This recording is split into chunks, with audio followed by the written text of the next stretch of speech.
अब तक फिर ओके क्या रहा है, मतलब ना बुरा ना अच्छा?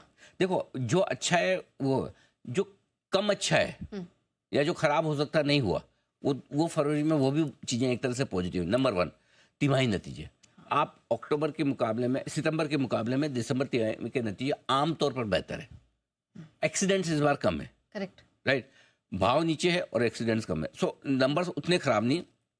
अब आप अगली तिमाही में देखेंगे क्या है क्या नहीं, बट एटलीस्ट ये तिमाही पिछली तिमाही से अगर खराब जाती है तो सोचो क्या हो सकता था।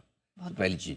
दूसरी चीज, अमेरिकी बाजार स्टेबल है, ठीक है। 400-500 पॉइंट ऊपर नीचे होना एक अलग बात है, लेकिन लाइफ हाई से मुश्किल से 1-2% दूर है अमेरिकी बाजार। हम 10% दूर है, 12% दूर है, राइट, 10% दूर है। सो उस हिसाब से देखें तो ग्लोबल सपोर्ट बहुत जरूरी है। यही अमेरिका गिरने लग जाए रोज जोर जोर से 500 पॉइंट, तो हमारे खाए पे निकल जाए। सही बात है। तीसरा जो अच्छा है वो है कि मार्केट को एक प्राइस वाइज करेक्शन चाहिए और एक टाइम वाइज करेक्शन चाहिए। इस बार दोनों मिल गया, क्योंकि कई लोगों को लगता था वैल्यूएशन महंगे, वैल्यूएशन महंगे महंगे, ठीक है, वैल्यूएशन महंगे है। अब वैल्यूएशन भी आपके जो है उस हिसाब से आपके भाव जब नीचे आए तो प्राइस वाइज करेक्शन हो गया। सितंबर से अब तक करेक्शन में टाइम वाइज भी हो गया। पहले होता था करेक्शन आता था 5-15 दिन का आता था, फिर बढ़ जाते थे, तो मतलब बड़ा करेक्शन आता नहीं था। टाइम वाइज करेक्शन में क्या लोग पक जाते हैं, है ना। प्राइस वाइज करेक्शन में तो प्राइस का नुकसान तो खैर होता ही है, कोई भी करेक्शन हो, लेकिन टाइम वाइज करेक्शन में जो नुकसान सबसे ज्यादा होता है सेंटीमेंट का होता है।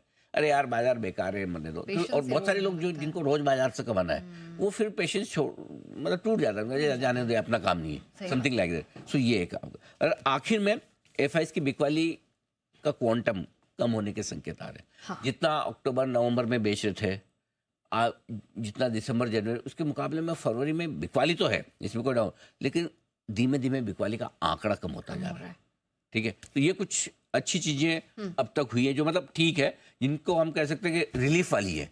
हम बहुत पॉजिटिव तो नहीं मान सकते, लेकिन रिलीफ वाली है। ये खराब हो सकती थी जो नहीं हो रही, ठीक है, ये भी पॉजिटिव ही समझिए। बिल्कुल खराब ना होना भी पॉजिटिव ही है। लेकिन सर अब ऐसा क्या हो जाए, ऐसा कौन सी ट्रिगर या खबर आ जाए कि तेजी आ जाए? तो 3 चीजें होनी चाहिए जिससे तेजी बन सकती है। नंबर 1, एफआईएस की बिकवाली रुकनी चाहिए, वो सबसे इंपॉर्टेंट है भारतीय बाजारों के लिए। नंबर 2, थोड़ा सा डॉलर इंडेक्स, यानी कि डॉलर वीक हो जाए, रुपया मजबूत हो जाए। हमारे गिरने की एक बड़ी समस्या कमजोर रुपया भी है। सो रुपया जब स्टेबिलिटी दिखाएगा या थोड़ा इंप्रूव होने की कोशिश करेगा, और वो तभी होगा जब डॉलर कमजोर हो। तो ये दूसरी चीज हो सकती है। तीसरी, टैरिफ वॉर को लेकर ट्रम्प साहब अभी नरम, अभी क्या गर्मी में है एकदम, नए नए बैठे कुर्सी पे, तो होता ही है ना।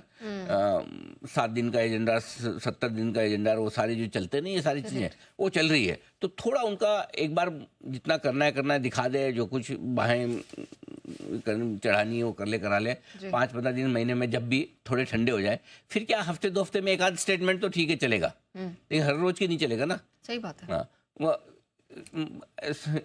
टॉप पे स्टेटमेंट आता है, मार्केट घटता है, फिर वापस एक आध सपोर्ट पे कोई स्टेटमेंट अच्छा आएगा, फिर बढ़ेगा। तो ये वॉलेटिलिटी जो है ना ट्रम्प साहब वाली, वो थोड़ी ठीक हो जाए तो बेहतर है। सही बात है। और इस बार ये अकेले नहीं है, सामने चाइना भी कह रहा है, यूरोप भी कह रहा है कि हम भी रिटेलिएटरी एक्शन। एब्सोल्युटली।